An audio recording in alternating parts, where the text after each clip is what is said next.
About that time. City News. What's happening in your city? City News. You got love for your city? City News. City News. City News. Oh, City News. City News. City News. Oh, City News. City News. City News. City News. Oh, City News. City News. City News. City News. City News. Oh, City News. City News. City News. City News. City News. City News. City News.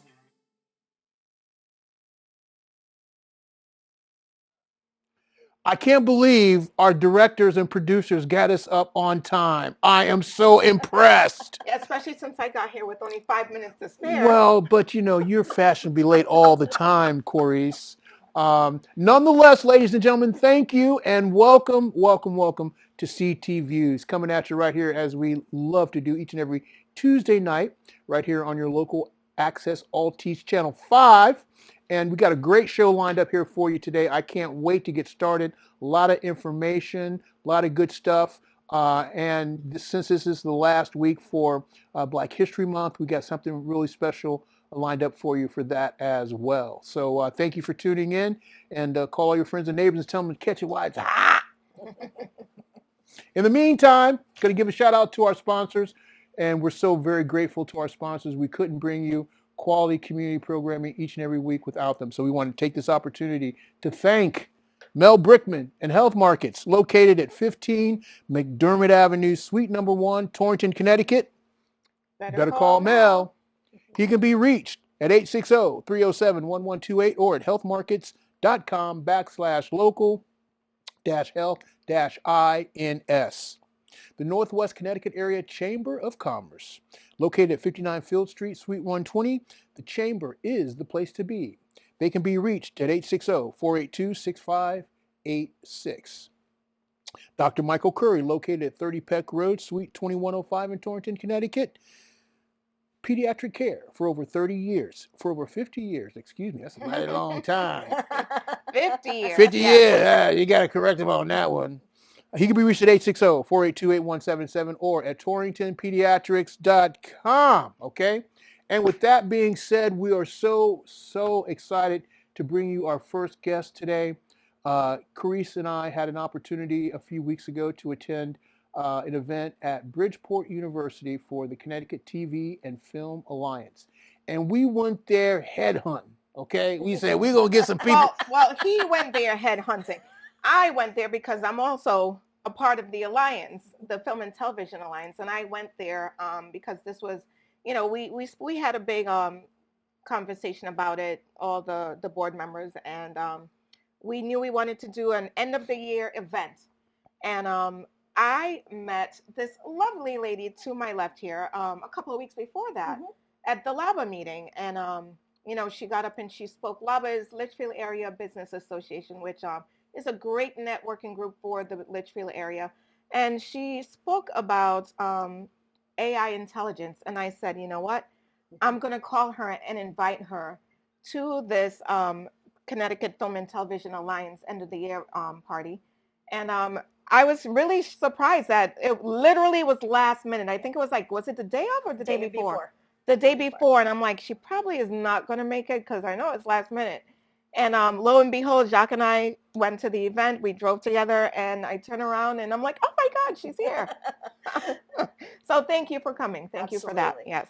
And yeah, it was kind of like magical too. It was like, bam, you know, okay, let's do this. It wasn't much to discuss. But the topic of AI is one of those topics that's just so much a part of our daily conversation. It's included in our work, our play, and almost every aspect of our life now is starting to, one way or another, be either impacted or influenced by this particular by this particular industry. But the reason why I wanted to have you on tonight, Kristina, is because I think it's important that we share with our audience um, the pros and the cons of AI, and maybe even reduce some of the fears that people have out there, because we hear all kinds of stuff. We don't know if it's true or not.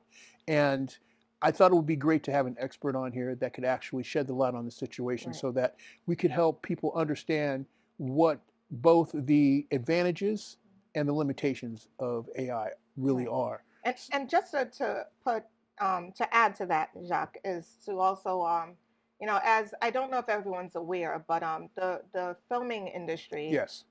we had that was part of like one of the reasons we went on strike was the whole AI usage of AI, and so there were a lot of negative backlashes from the uses of AI in film and television and just in the entertainment industry.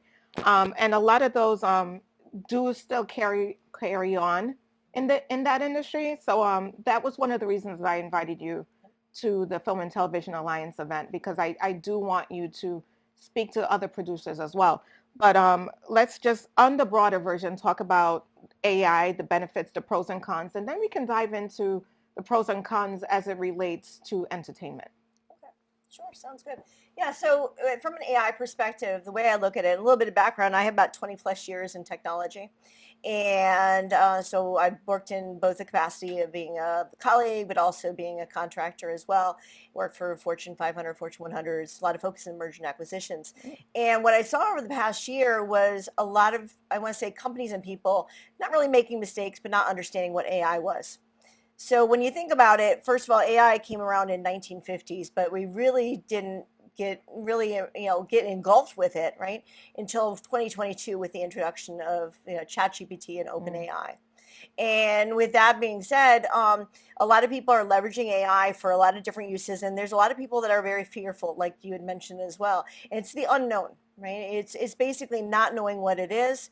There are people out there that believe in shock and awe, and they put it out there, you're going to lose your jobs, AI is going to take over, AI is getting the wrong information. And so what I really try to work with people, both individuals and companies and organizations, is what is AI and what is not. Mm-hmm. And reiterate the fact is, I'm a firm believer of the 80-20 rule. God gave us what's between our two ears, right? And so we should be utilizing that. And that's the 80%. And then 20% is your AI augmented. So when you think about that, right, is think about what you're working on. If you're an individual, if you're a parent, if you're an educator, if you're a community person, a corporate business, AI can really build efficiencies in. Right? Mm-hmm. So you can actually utilize it to cut the time dramatically on administrative work, things that are repetitive tasks, putting together emails and websites and social media content, and being able to structure them in a way that is far more efficient than what we've ever had before. But at the same time, like you said, 80% use what's between your ears. Yes. It's very helpful, and it's people have to understand that you need to feed AI with the information you want it to then restructure. Mm-hmm. You can't just leave it like any computer system. You have to kind of lead it a little. You do. Wait a minute. Is that correct? Yes. Are you serious? Is that why I've been having all this problem with AI? Probably. I've been asking them to tell me what my business plan was, and it just comes up with question marks. Exactly. I gotta tell it what to do. Yeah, you got to feed AI. And the way I've always used, especially like ChatGPT, is sometimes, your words get jumbled a lot in your brain, and you're just like, you start spitting it out on paper, and it may not be in complete sentences, or it may be missing certain conjugations. Who knows? English is not the most difficult language. It is the most difficult language out there. It is. So sometimes I'll just throw out my thoughts. Okay, please rewrite this and include blah blah blah blah blah blah blah blah blah blah blah blah blah blah. Mm-hmm. And then I wait for it to spit it out. And when I see that, when I feel like it has restructured what I want to write, then I sit there and I look at it and I said, I like that, but now let's add this. And so I feel people really need to understand that. Don't just say, write me XYZ. and It's not a expect that AI is going to like. It's not a glorified Google, right? Right. So if you go to Starbucks and say, give me a coffee, they're going to ask you 5 questions, right? Right. Like what size, Yeah, vanilla you're right. latte, grande, you know. Macchiato, what yes, do you want? exactly. You know, Americano. cinnamon foam, whatever. By the time you order it, it's like $20 coffee. Wait a minute, hold up. You're going to order cinnamon foam? Yeah. What does that taste like? Cinnamon. Cinnamony. I can go out and get some snow right now and put some snow on it. What's the difference? Tastes cinnamony. But now we just sprinkle some cinnamon on top of that. But the other thing, like I joke with a $20 coffee because actually a majority of these tools when you start out are free, and a lot of people have the misconception that it's a lot of money. A lot of them have a subscription cost that that's a $20 subscription cost. So if you want something more than what the free version is, but like you said, I work with students alike. I work with communities, and the first thing I say is prompting is everything. Right. I have a bumper sticker that says if you don't like what you got out of your LLM tool, it's your fault. What's an LLM tool? Large language model. So your GPTs, like your OpenAI, ChatGPT, your Claudes, your Groks, your Copilot, your Gemini, your Perplexity. Right, Wait a minute, Kristina. You didn't tell me I had to bring a notebook so I can take notes on this now. My goodness. It's a good thing it's recorded. Oh, that's right. Oh, okay. Thank you for reminding me of that. I can go back and talk about notes. There's a lot of note taker applications out there too. It'll take all the notes, take all the information, and put it down to action items and summarize it for you. And that's in an AI format? It's an AI format, yes. Well, I didn't know that. Yeah, that's really good. So there are many great uses. Now, my fear, I have a 15-year-old.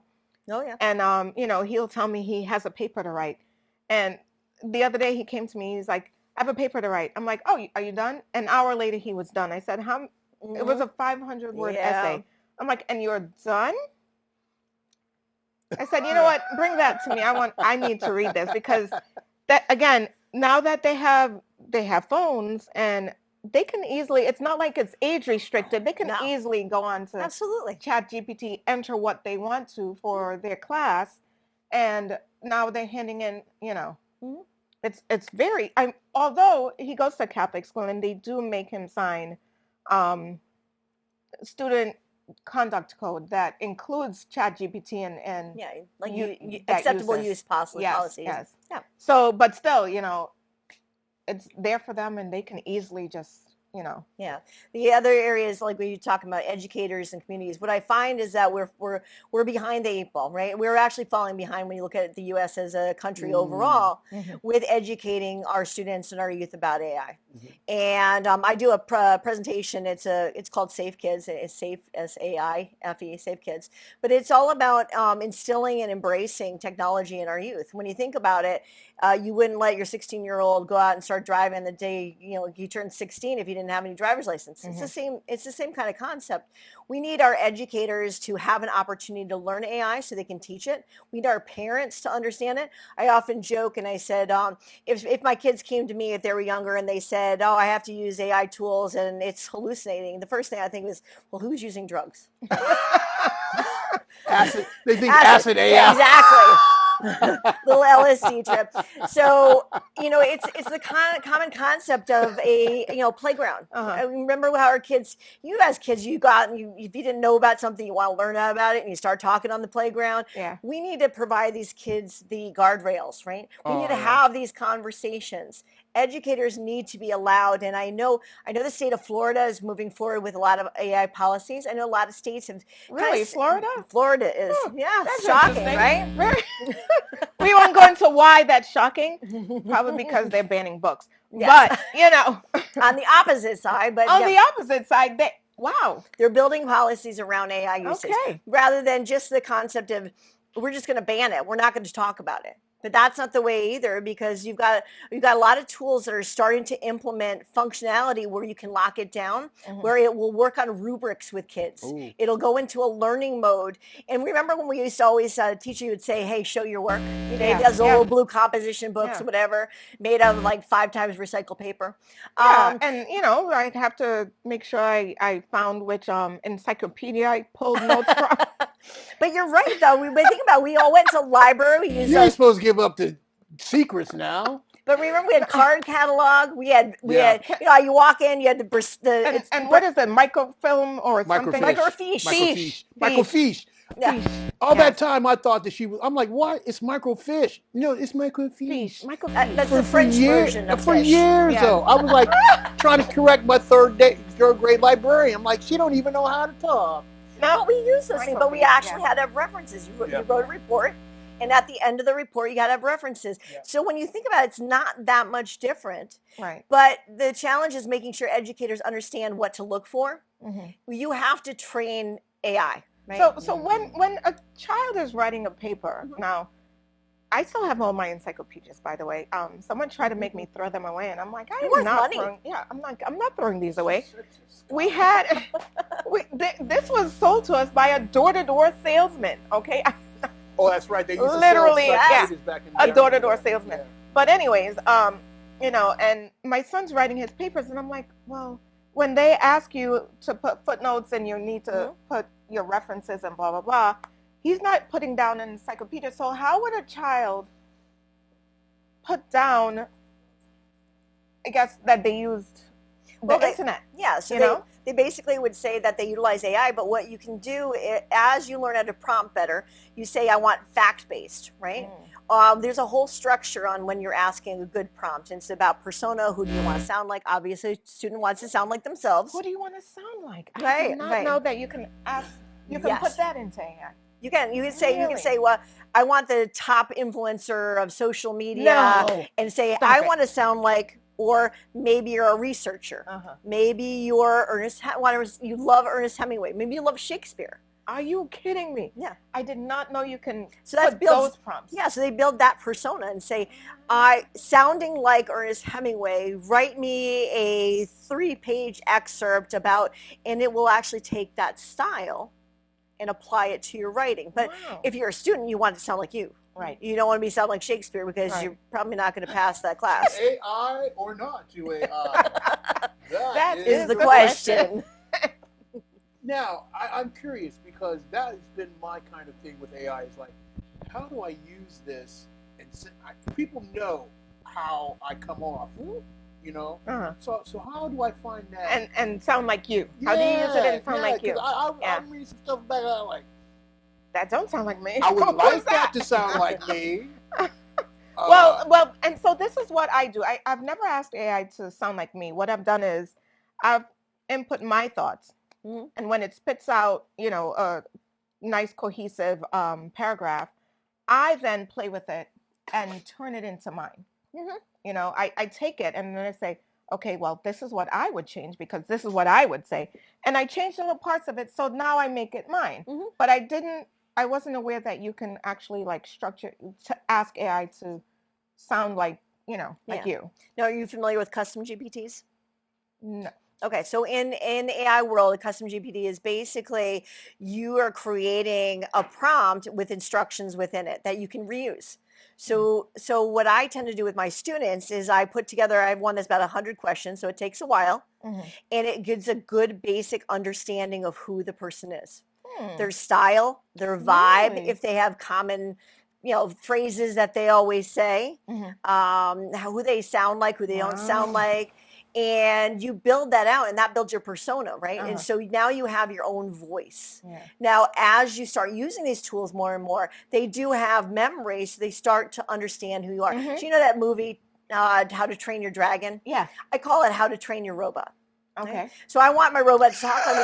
Every once in a while, I'll get something out there. It's totally vanilla, and I'm like, no, that is not snarky. I don't need vanilla. I need snarky me, right? I don't need anything plain. I don't need anything like that. I just need vanilla. I need me, right? I need me. Yeah. So I want to have jokes. I want to be comical. I want to be lighthearted, but yet I want to be professional. And I want to get a point across. And so you build that, and lo and behold, all of a sudden it starts coming back to you, and it sounds like you. Yeah. Right? Yeah. It's got your style. It'll throw your words in. If it's seen you use a common phrase, it will use it. It'll start using it. Yeah. I've noticed that about AI, and I use it a lot in emails. I send the emails out a lot to potential clients, and I've decided that I don't want to send this generic email that's like, blah, blah, blah. This is why you should get this, XYZ. Yeah. You know, I said, I want a story, tell a story. And I would feed it prompts, a convincing story, not a fake story. Like, this is what happened. This is how the client utilized XYZ that I'm representing. And, you know, it's that eye-grabbing story that how a shopping trip turned into an ambulance ride. Like, you know, you want something, and that's the subject of the email, and then you go into the story, and then you go into the whys of the product and how the product was utilized in the story. And, you know, to me, I utilize it that way because email-wise, you want something. You want to catch attention. It's got to be show-stopping, scroll-grabbing, you know, that kind of thing. Not just selling, sales. You want something. People look at stories, right? What was that little magazine? I can't think of it right now. I'll have to come back to it. But you'd read all the stories in there. Like, it was just stories of things that happened to people. And you're like, no, what happened next? What happened next? Like, true stories. And I like those, and I think those grab people. Well, it's like tabloid, right? Tabloid. Yes. You're standing in the grocery store and you see the cover and you're like, oh, I gotta find out what's going on. Right. I'm glad you guys are so affluent with this because I'm still trying to figure out how you drain your dragon. How to drain your dragon? Yeah. Okay. We're not touching that one. We're not sure what he means by how to drain. Drain versus train. His dragon. Isn't that what you just said? Train your dragon. Same difference. No, I don't think that's a different program altogether. You guys are leaving me in the dust tonight. Yeah, yes. You know, when we're off camera, we'll tell you what. I'm not quite sure I'm down with this AI stuff. I'm already feeling a little inadequate. Okay, this is not working for me. He's taking us okay, so now back on track. Yeah, let's get back on track here. Now that we spoke on that level of AI in terms of students and just using it for business and whatnot, let's now dive into AI on the entertainment side. Yes. Now, again, yes, we went on strike, and part of the reason was the whole AI usage. Like directors were able to take our images, mass produced our images in this AI version and use our images in movie after movie after movie, which then we weren't paid for. Right. Yes. Okay. So it took the industry by storm. You know, I think Fran Drescher, who I believe was our president at the time, she went after this whole thing, and it was big. It was really big. And now we're seeing AI singers singing a whole song. It's like, so like this AI singer has a contract, like a record contract. Like, what is going on? Yeah. So now talk to us about AI on the entertainment side. Yeah, so you're spot on, and that's how you and I started the conversation, right? When we first met, was when you think about AI and you think about intellectual property, right? So AI is the ability now, the tools can replicate a face, it can replicate a voice, replicate mannerisms. And like you said, if you're all of a sudden doing multiple scenes and sets and you put in X amount of hours, and all of a sudden you go back and watch the movie, right? And you're seeing a preview of the movie, you're like, I don't remember that scene, right? And so now you've got a body double that was actually your own, right? It was your clone, and you weren't getting compensated for that. So I think we saw it recently with Matthew McConaughey, where he started like copywriting like his face and his voice, and I think we're going to see a lot more of that. I think I'm moving in that direction too. I think you should, and I think that's going to be very important. I mean, a lot of the tools are locking it down. Like, you'll go out to a tool and say, hey, I want to, like last night or 2 nights ago, I wanted Jim Cantore, because he obviously he's the snow guy, right? He's the weather guy. And I'm like, I want a picture of me and Jim Cantore. And like, we can't create that. I'm like, okay, well, here's a picture of Jim Cantore and tell me what he looks like. And then create a guy who looks like that prompt that you just created for me. So there's workarounds, right, to create things that look very similar. Now, there also are other tools outside of there that are outside the mainstream that are still getting away with this replication. I think we saw it with, there's a couple of actors and actresses that came forward and like, people are using my likeness. Yeah, on Facebook, it's crazy. And it's like, I'm like, no, that is not Beyonce trying to sell whatever product that is. Yeah. They need to stop. Exactly. And so I think we're going to have to get more and more into that. Is watching after that. One of the things I've been thinking about, there's a couple companies out there, I'm getting contacts now. I'm getting contacted now from Sony from 2021 and 2022 for videos I may have posted on Facebook or some other social media that have songs in the background that were originally available in these tools. Yeah. But now 5 years later, they're like, well, hold on a second. We need to take your video down. Yeah, I just got a slap on my wrist from Facebook for using a song. I did too. You know, and I didn't say the rights of this song. Like, you have to make sure you mention who the artist is and blah blah blah. You got to give credit where credit's due. You have to give credit. But I was talking when I was at the event at the end of the year, and that was a great event. So I appreciate it very much, and meeting you as well. And I was talking to a creative who was an artist, like just a painting, and all of a sudden he's seeing his paintings in on people's sites. I think that there's got to be a way that we start embedding technology into these items at a individual perspective, not a Sony perspective, but you as an individual needs to be able to know or get notified when your artwork is being utilized, or your face, or anything. And what I've been doing, again, because I'm a public personality, randomly every once in a while I will go on Google my name to see what shows up. Well, first of all, you shouldn't be using Google anymore. No, because one of the biggest challenges, like my students, is in my 8-week classes for 8 weeks, don't use Google. Really? Use your GPT tools. Oh, enter in and say, hey, and then create it as a custom GPT you can use over, because you said every once in a while, it's repeatable. So now you want to create it. So all I have to do is click a button, and it will go out there and do the same thing over and over again whenever you want to do it. So maybe on a monthly basis, it comes back. You say, hey, I want you to look across the internet, across all these data elements, right? All these data avenues, and look for, here's a picture of me. Let me know if you see me anywhere, or if you hear my voice, and come back to me and give me a full report. Are you kidding? See, I didn't. Again, I am so limited. This is why she's here. She's amazing. I'm so limited in what I use, know AI to be used for. Yeah. And I didn't again, the uses is so vast. You just have to, again, be schooled by a professional and know how to use it and utilize it in the correct manner.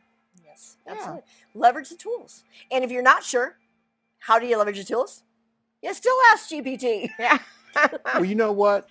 I think this conversation is something that we definitely need to come back to. Absolutely. Because there's a whole lot of ground that we weren't able to cover tonight. Yeah. Yes. But I just think it's so ironic. You set this up and you didn't even tell me. No. Well, first of all, I didn't know she was going to show up on the night of the event. I was like, I was supposed to be going to drop off relatives in Jersey at Newark, and she was my out. When I saw this, I was like, oh, I can't drive to Newark. I got to go down to Bridgeport. Yeah, I was not. I was like, it's last minute. I know she's probably not going to make it. She's not going to come. And I don't think I saw your response until afterwards. Yes, until afterwards. Yeah. So Jacque and I just went to the event, and then.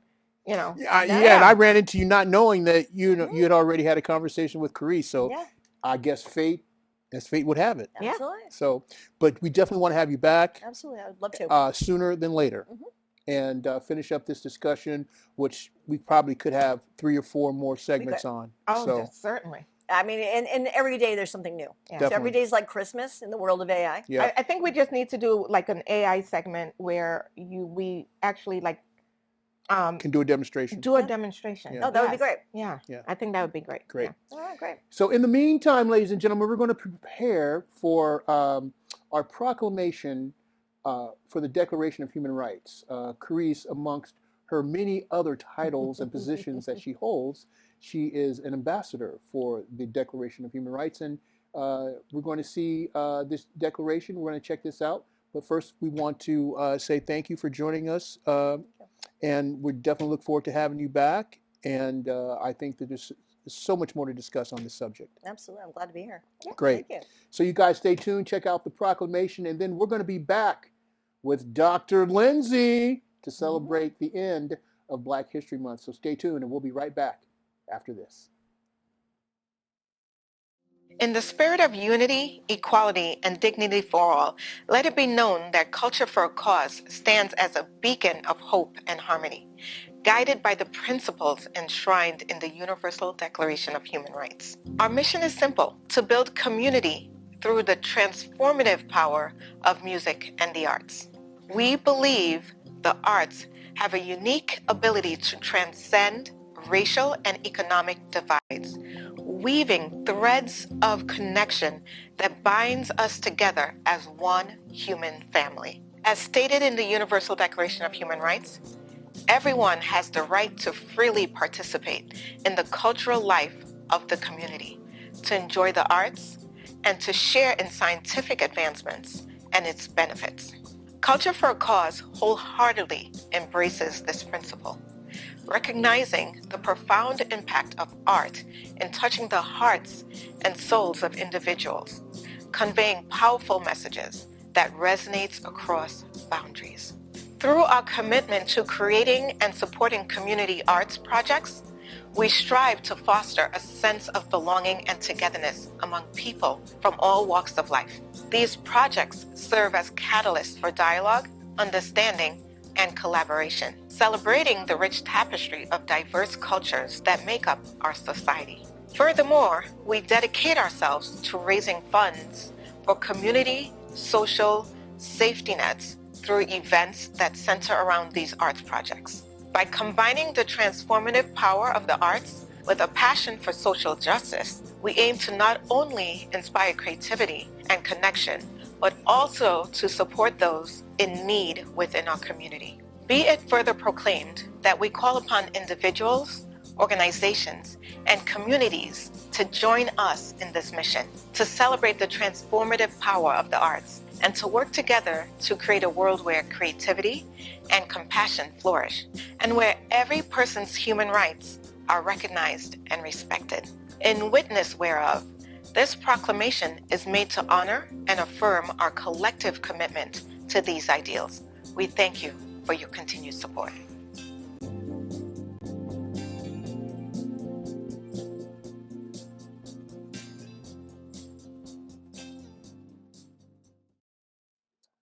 And we're back, ladies and gentlemen, and we will prepare to recognize at the bottom of the hour our sponsors. So we want to give a big shout out to Mel Brickman and Health Markets, located at 16 McDermott Avenue, Suite 21 in Torrington, Connecticut. You better call Mel. He can be reached at 860-307-1128 or at healthmarkets.com/local-health-INS. The Northwest Connecticut Area Chamber of Commerce, located at 59 Field Street, Suite 120 in Torrington, Connecticut. The Chamber is the place to be. They can be reached at 860-482-6586. And Dr. Michael Curry, located at 30 Peck Road, Suite 2105 in Torrington, Connecticut. Pediatric care for over 50 years.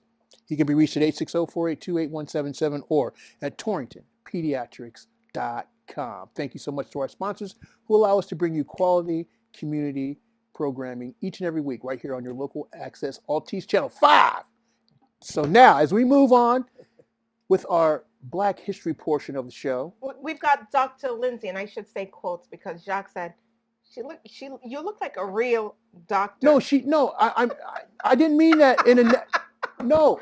Dr. Lindsey is like she's a pedagogical person. She understands. Yes, she understands the educational pursuit and how valuable it is to human expression and understanding. That's why she does have a doctorate. Duh. I'm telling her she looks like she has a doctorate degree. Okay. I'm sorry. Audience, please help me out. He said she looks like a doctor. Now, she is a doctor. Right. She has a doctorate degree. Right. So she doesn't look like one. She is one. Of course. But you know how those fake doctors be looking out there, man. Oh, my God. I mean, people be talking about they doctor. He ain't no doctor looking like Jekyll and Hyde and something like that. Oh, dear But Lord. Dr. Lindsey's legit. Yes. We appreciate Dr. Lindsey. And we were able to attend last week an event at the Torrington Historical Black Society. History Month celebration at the Torrington Historical Society. And with Dr. Lindsey were Angaza and Effie. And Our Culture is Beautiful. And Effie did an exhibit on black dolls. Yeah. It was deep. Okay. Beautiful. And we hope to be bringing some excerpts from that in future shows. But I did want to share something with you guys from Our Culture is Beautiful. I thought this is really nice. They had a little bookmark that they made up. And it talks about Our Culture is Beautiful. They believe that every culture has beauty. We seek to build a vibrant intellectual community in Torrington in Northwest Connecticut, serving as a bridge between the brown and black residents and the greater Connecticut community. We aim to empower people through unity and promote excellence through education, civic conversations, mentorship, leadership, the arts, drumming, and storytelling.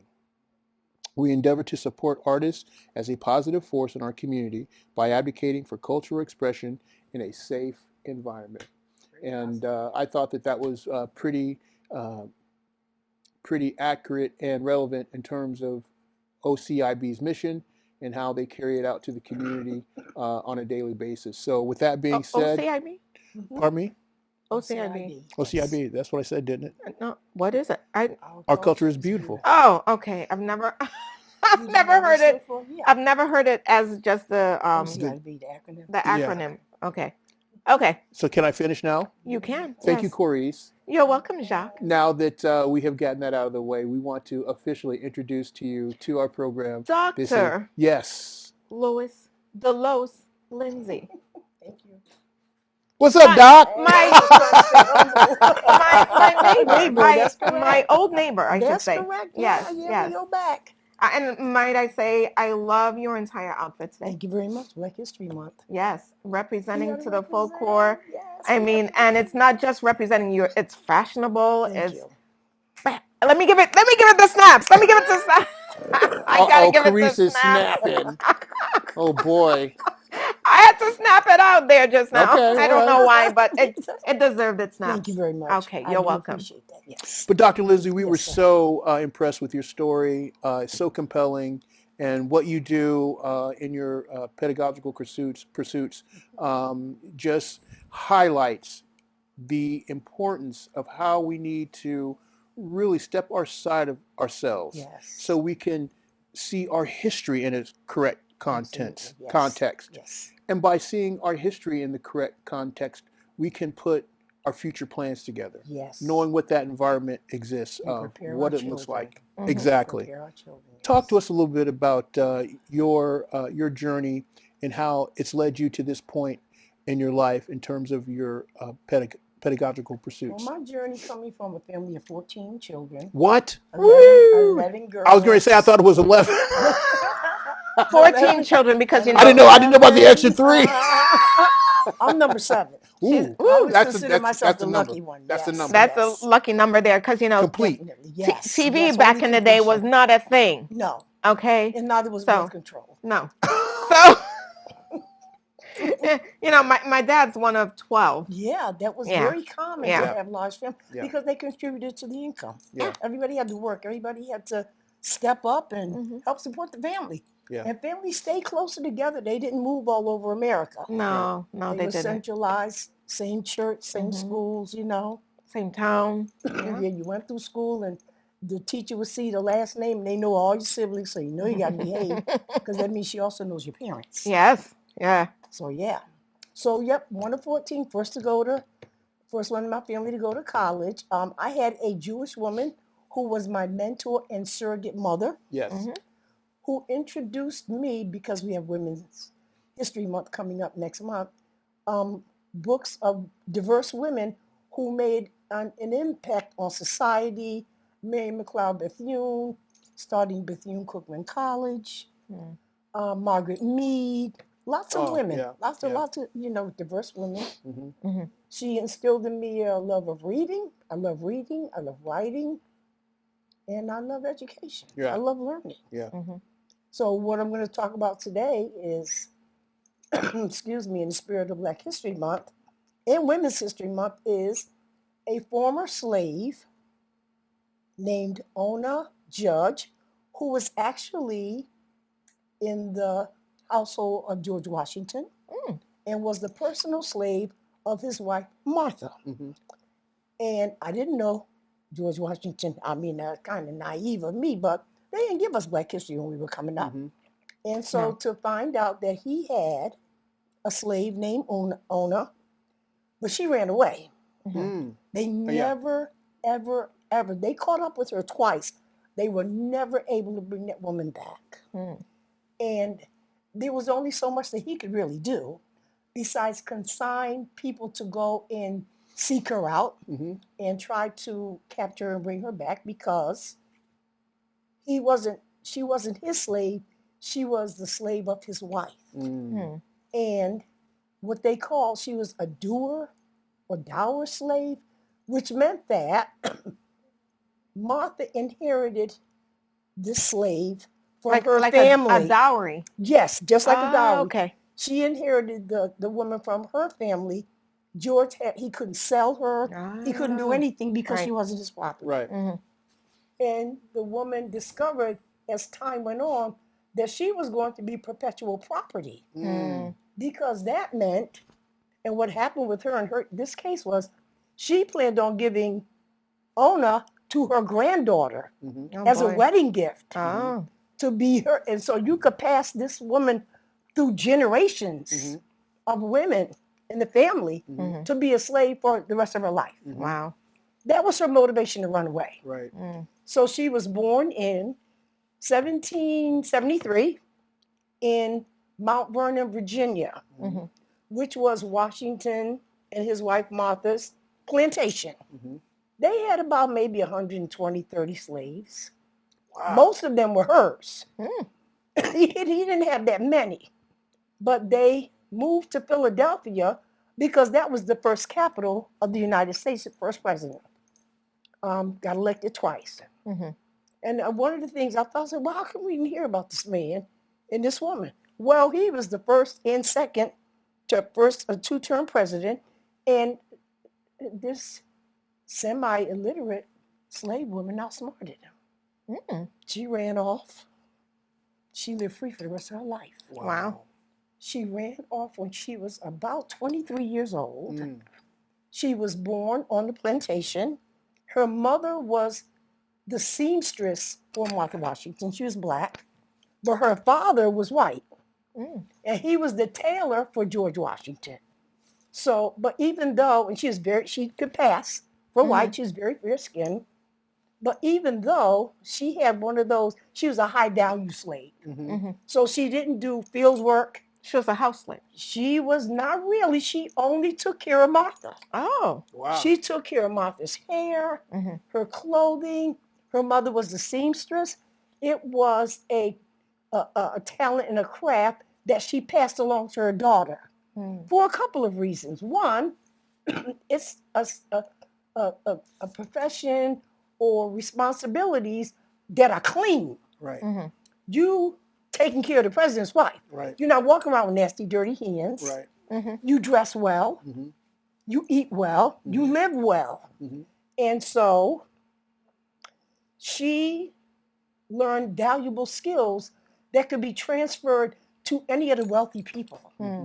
Now, there's another woman, and we'll talk about that the next time I come. Her name was Elizabeth Keckley. She was the personal seamstress for Mary Todd Lincoln. And she was a slave. She bought her own freedom and that of her son. So when you have these kinds of skills where wealthy women, and women at that level, they have to go hard. Right. They have to look good. Right. They have to set standards. Everybody measures all the other women in their class, in their communities by this star. So she had a very good job. And she was pretty content until she started overhearing that Martha planned on giving her to her granddaughter. And then, because she would listen to conversations, she could read. Right. I didn't know she could read, though. No. She had to take measurements. Her mother taught her how to measure and do the things that you need to do to be able to be a good seamstress. And she kept all of this knowledge to herself. She stored it here. When she started hearing that they were going to give her to the granddaughter, separate her from her mother and everything she knew, because she was high value. She could be given as a wedding gift, or she could be or sold for a very high price. And so that's when she started to plan to run away. Now, they lived in Philadelphia. Philadelphia has some really strange laws about slavery. For example, you lived in Philadelphia, you bought slaves in, you had to register them. Wow. If you didn't register them, They were considered free? they could, after 6 months, they were free. Really? Oh, yes. Wow. They also had a law against bringing slaves in to just kind of live and then rotating them out every 6 months. Because at 6 months, they could be free. They could be declared free. And it was always in favor of the slave owner. But remember, Philadelphia for slaves was if you got there, you were free. Right. That was the line Right. That said that you were in freedom. Okay. So That was like the first line of the North. yes, when you reach there, yeah. So anyway, her crime was, and see, when she was born, they had this law called partus sequitur ventrum, which is Latin for whatever is born in your belly. That's the race that you acquire the race of the mother.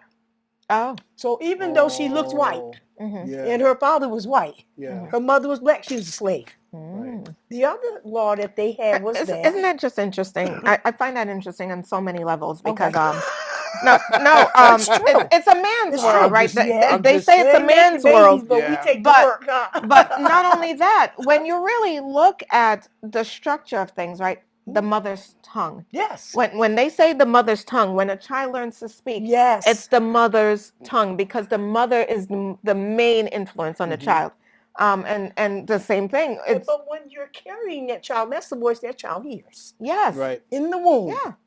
And when you're nursing them, you're talking to them.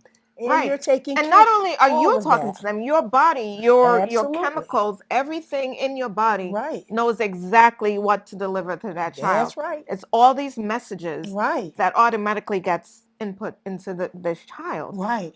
So, man's world, but really, who are the ones that, We do the work, girl. Okay. I ain't gonna argue with you on that one. Because I'd be doggone if I'm gonna have me a watermelon. But just like, but to that effect, they also had a law that said every future child of an enslaved woman would be required to work as an indentured slave until they were 28 years old in Philadelphia. Wow. Then they could be free. Wow. So there was But kind of a... indentured, meaning that they can be... That's correct. Paid on some level? Indentured is like, if I get some land from you and I don't really have the money to pay you, I got to give my profits to you until I pay that off. Right. That could be 10, 15, 20 years. Yeah, Right. yeah. So you working for him because you're the master for 28 years and then you can be free.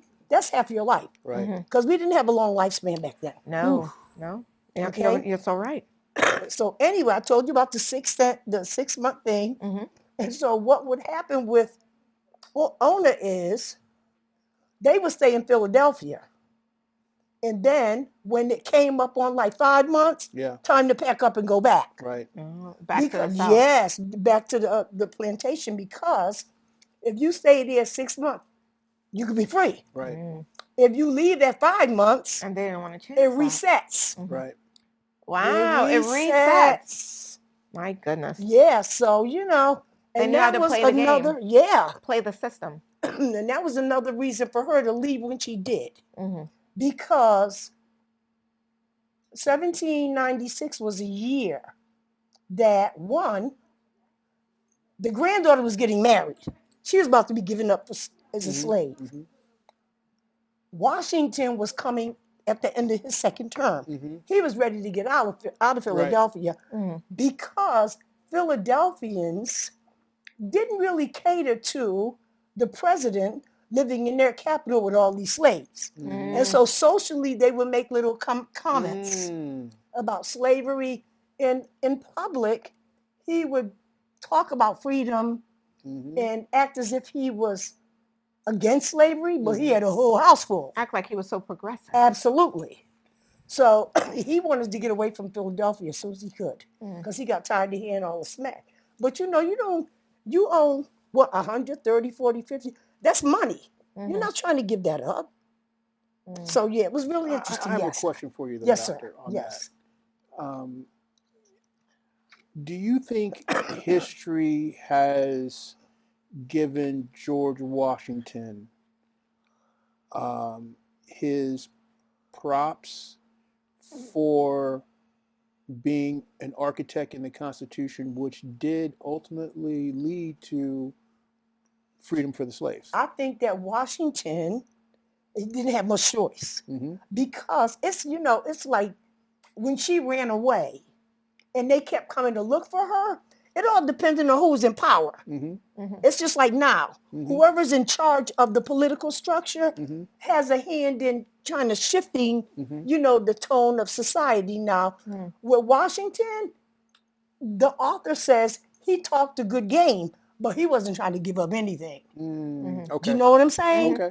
Because he was empowered. And invested in the economic system. That's correct. Yeah. He had all the cards. Yeah. He was and who is going to step to him openly and say, "Oh, well, what you doing with all those slaves?" Nobody. He's the president now. You understand? So I'm just really surprised that we didn't know about these slaves. No. They had Washington was like the military hero, the father of our country. He had all these magnificent auras and titles and things that we attributed to him, but none of the negative things. We did learn that. I did not learn that. We learned that Washington. You learned what? Yeah, that The Washington negative? I didn't learn that. That he had slaves. Yeah, I Oh, didn't well, know that. learned that he had slaves. Yes. Yeah. Yes. I didn't know that. So we how much time we got? We got like 8 minutes. 5 minutes. Okay, so let me get to the rest of the story, okay? Yeah. So anyway, she got with these people in Philadelphia, a lot of free people, a lot of slaves. Richard Allen, who started the AME Zion Church, was there. Yeah. The Quakers, the Underground Railroad, the abolitionists. She got with them. They helped her to escape. They gave her resources. They gave her money. They gave her advice. They helped her to steal her away. She jumped on a ship. She ended up in Portsmouth, New Hampshire. She married a sailor. She was fine. She didn't make herself well known. She stayed low. She did her job. She stayed out of trouble. In a year, they came looking for her. And within a week, they had a $10 wanted poster for her. $10. $10. Back then, that was like, that's probably $100 back then. Or but more. They caught up with her, but the people in the community shielded her. Right. And so they left her alone. She had 3 children with the sailor. He was a sailor for so long that the water and the salt and the harsh life of living on ships, eventually that killed him. She had 2 daughters and 1 son. She lost 2 of them before she died. Oh. And when George Washington died, his wife got a little scared that he wasn't there. And the will said that after she died, the slaves would be set free. And she started getting scared they would do something to kill her. Wow. So like, let's end her now. She started, yeah. So, but anyway, they sent a second person to come and find her. Yep. And this person worked for George Washington, and her husband, being a sailor, and you know how they all stick together? And when they came to get her, they all ganged up and they scared this man out of town. Wow. Because they were going to take her. And then he came to her house and she ran outside. She started screaming, "Oh, the slave catchers, and they're trying to take me." And all that. They ran, and the governor of New Hampshire stepped up for her. Right. Oh, wow. He stood up for her and said, "Nobody's going to come up here and upset my citizenry," and yada, yada, yada, yada, yada. So she had 3 children who were born free, died free. Right. She had grandchildren, born free, died free. They never were able to take her back. And But then after the narrative of Frederick Douglass was published, that's when the stories of runaways and slaves, former slaves, and abolitionist kind of press blew up. And then you had Uncle Tom's Cabin. Right. So see, that it all depends on what society is saying and who's running things. And so that covered her. Yeah. And so they started publishing her story, etc. Wow. So yeah, pretty fascinating. I was interested because my great grandfather was a runaway. Oh, wow. Do you think the complexion of her skin color helped her? That helped her to pass. When she ran off, that worked to her advantage. Right. As long as she didn't talk too much. Okay. Because she spoke well, because she worked in the Washington household. Right. She dressed well. She spoke well. She was very fair. But then her mannerisms were slave-like. Right. Because she was not free. Right. And so she had to be very careful. But absolutely, I mean, my husband's grandfather is white. Many of his uncles and aunts passed for white.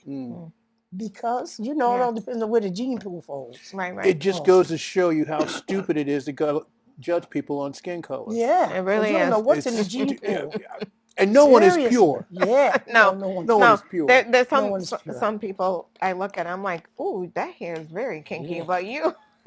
But the other thing that worked to her advantage is, you know how in our culture, we didn't have doctors, we didn't have medicine and hospital, and our grandparents made these concoctions to heal this and take care of that. Yes. She used to take care of Martha Washington's ailments.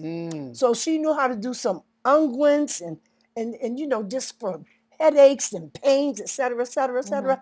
And this woman told her once, because she didn't have filled hands, she said, you have beautiful hands, and one day you're going to use your hands to make money for you, not for someone else.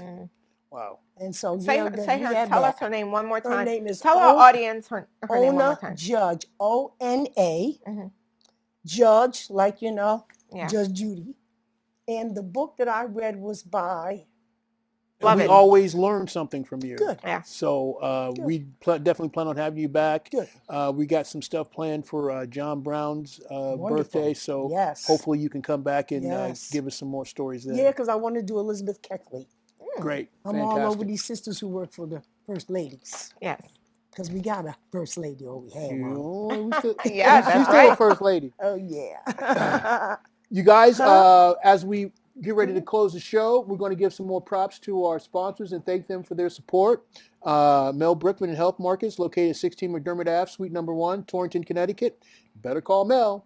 He can be reached at 860-307-1128 or at healthmarkets.com/local-health-ins. The Northwest Connecticut Area Chamber of Commerce, located at 59 Field Street, Suite 120 in Torrington. The Chamber is a place to be. They can be reached at 860-482-6586. And Dr. Michael Curry, located at 30 Peck Road, Suite 2105 in Torrington, Connecticut. Pediatric care for over 50 years. He can be reached at 860-482-8177 or at torringtonpediatrics.com. My goodness, a show has come and gone already. Just like that. Our Doug and Dan are like trying to get us off the air. But we want to encourage each and every one of you to continue to support CT Views. You can check us out on our YouTube channel under Culture for a Cause, the producer of CT Views, or you can join us here each and every Tuesday at your local Altice Channel 5 at 6 p.m. In the meantime, on behalf of Dr. Lindsey, on behalf of my beautiful co-host, Coco, otherwise known as Coryse Villarouel, and for Kristina Martinelli serving us this evening here on the show, we appreciate you. We'll see you back next week. Bye.